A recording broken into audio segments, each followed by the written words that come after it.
তৃতীয় শ্রেণীর গণিত বইটা আমরা সবাই হাতে পেয়েছি। তো নতুন গণিত বইতে কিছু সংস্করণ করা হয়েছে।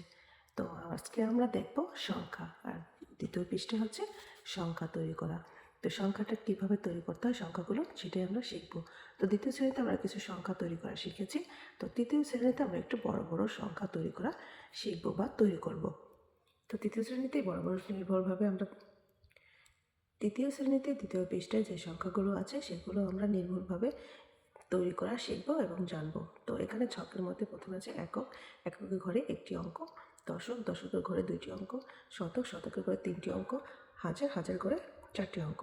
তো আমরা অঙ্ক গণনার ক্ষেত্রে ডান পাশ থেকে গুনব, যেমন একক, দশক, শতক, হাজার।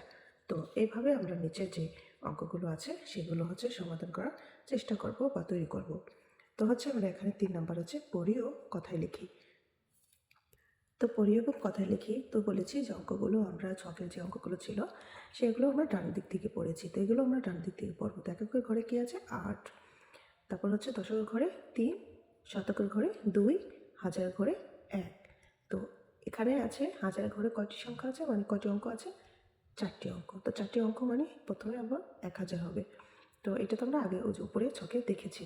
তো এখানে আছে 1238। তো পরের অঙ্কটিও একই নিয়মে করতে হবে।